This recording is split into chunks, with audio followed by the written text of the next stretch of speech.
El ingeniero Nicolás Bertram del INTA nos comenta dos aspectos que son fundamentales en la recuperación de suelos salinos: la selección de ambientes y el muestreo de lotes. Yendo a lo que queríamos comentarles hoy, de cómo identificar los ambientes, ¿sí?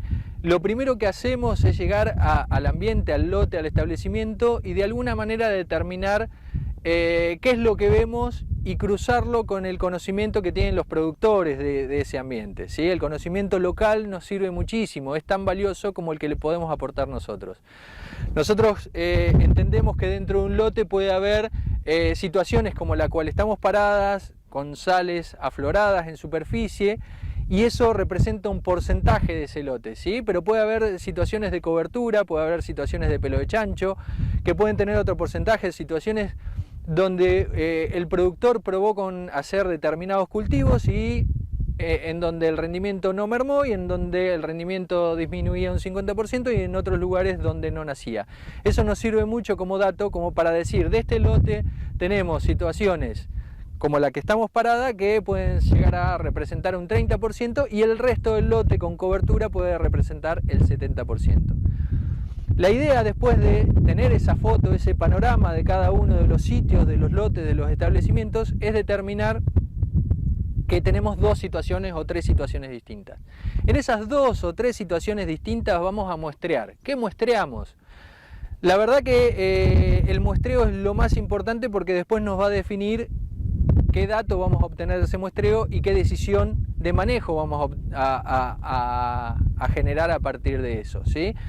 Entonces, para el muestreo venimos y suponemos que sacamos dos situaciones distintas, una de salinidad, otra de cobertura, sacamos muestras de suelo. ¿Cómo las sacamos? Bueno, sacamos 0,20, como alguna vez nos han enseñado en facultad, pero lo dividimos en 0,5, la parte de arriba, que es donde más se concentran las sales, y 5,20, que es la parte de abajo, ¿sí? Entonces, de la parte salina sacamos 0,5 y 5,20 y de la parte no salina con cobertura o menos salina sacamos 0,5 y 5,20. Si hay tres situaciones, sacamos tres situaciones. O sea, pero yendo al caso de dos situaciones, si encontramos un lote con dos situaciones, nos tenemos que ir de ese lote con 4 bolsitas de tierra. 2 de 0,5, 5,20 de la parte salina y 2 de 0,5, 5,20 de la parte no salina. Una vez que tenemos las muestras de suelo de cada uno de los ambientes de la manera que mencionamos, como para tener un mejor acercamiento de la concentración salina que tenemos arriba, ¿por qué sacamos el 0,5? Vale la pena aclararlo. En general, cualquier siembra que hagamos después, sea de pasturas o sea de cultivos, ¿sí? La semilla va a estar en los primeros centímetros del suelo. Entonces es muy importante saber qué concentración salina tenemos en los primeros centímetros.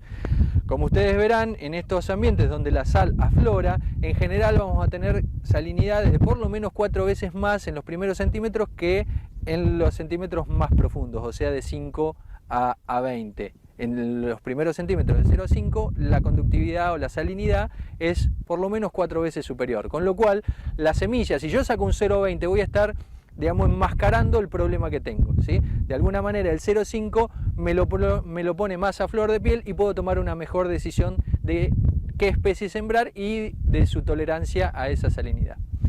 Entonces, una vez que tengo la muestra sacada, me voy al laboratorio y ¿qué análisis le pido? En general son bastante baratos y fáciles. Nosotros básicamente de hacer un montón de análisis vemos que los que mejor correlación tienen con las forrajeras que recomendamos nosotros son el de conductividad eléctrica o salinidad y el de pH, ¿sí? Básicamente esos dos análisis tengo que pedir, son análisis de nuevo muy económicos, no vale la pena tomar cualquier decisión sin tener antes esta información como para que la decisión sea con una base técnica, ¿sí? Hay alguna cosita más, el análisis según el laboratorio donde lo mande puede ser que diluya más la muestra en agua o menos la muestra en agua. No hace falta tener tanto dato de eso, pero sí que el laboratorio le diga después al técnico con qué dilución hizo el preparado para hacer conductividad y pH, ¿sí?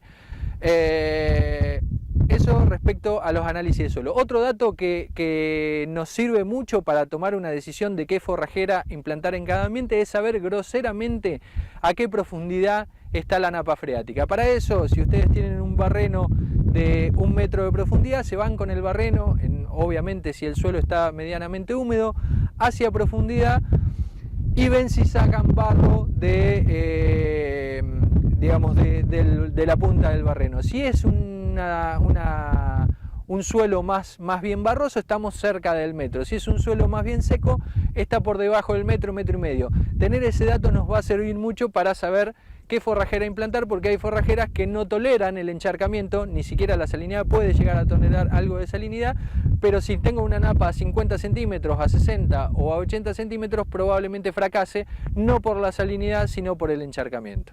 Para terminar con esto, si tenemos situaciones en donde, por ejemplo, como las que estamos parados, que representan un 30% del lote, y situaciones más bien empastadas o con alguna cobertura, ¿sí?, de un 70% del lote, podemos tomar decisiones de compromiso. O sectorizamos y manejamos el lote de forma diferente, o decidimos una especie que tolere esta salinidad mayor y sabemos que en esta salinidad, que va a ser más alta, va a producir menos, y en los lugares con cobertura va a producir más, ¿sí? Pero son las decisiones que podemos tomar después dentro del sistema.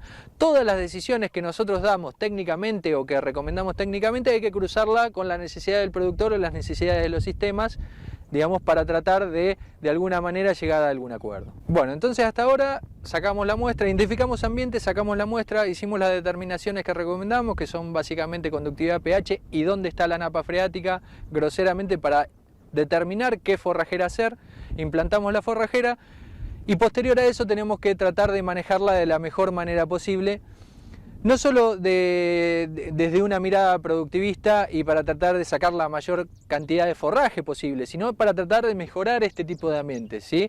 Si este ambiente de alguna manera logramos hacer todo eso, identificamos qué forrajera implantar y logramos que venga la forrajera, después tenemos que tratar de manejarla de forma correcta, ¿sí? Pastorear, no sobrepastorearla, por sobre todas las cosas. Son ambientes en donde no nos sobran nutrientes.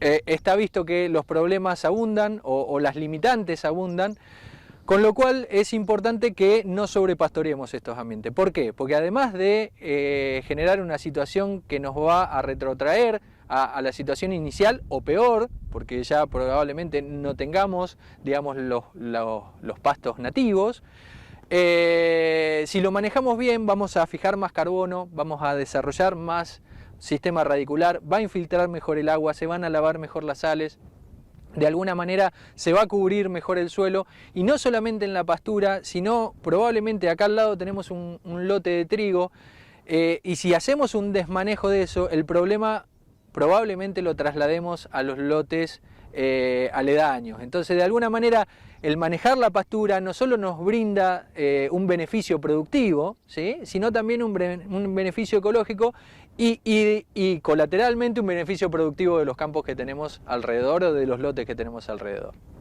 Vale la pena sumar un comentario, que es el tema de implantación, que no es menor. Una vez que ya decidí qué forrajera implantar en cada uno de los ambientes o en el ambiente en general, entendiendo que puede ser más productiva o menos productiva en algunos lugares, la forrajera o la mezcla forrajera que haya elegido, es importante tener en cuenta, tomarse el tiempo de generar una buena implantación. Para ello hay que tener en cuenta un par de cosas. Primero, tener semillas de buen poder germinativo, asegurarse de eso, no llegar apurado a ese momento, tratar de hacer un análisis de pH para ver qué poder germinativo tiene cada especie.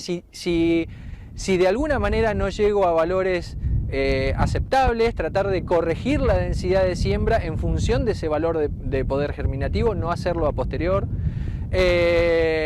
Por otro lado, en el momento de la siembra, tratar de regular la sembradora, tomarse todo el tiempo necesario para regular la cantidad de kilos o número de semillas. En el mejor de los casos, tratemos de plantar número de semillas para cada una de las especies por metro cuadrado, por hectárea. Regular la profundidad de siembra, ¿sí?, también es importante, y tomarnos ese tiempo, que quizás nos va a llevar una mañana, un día, 2 días, pero en general hay pasturas perennes que nos duran entre 4 y 10 años, ¿sí? En los cuales vale la pena tomarse 1 o 2 días, una mañana entera, regular la sembradora, tratar de conseguir, digamos, el contratista o la sembradora o la herramienta que mejor trabajo hace para tratar de justamente que esa pastura sea lo más perenne posible.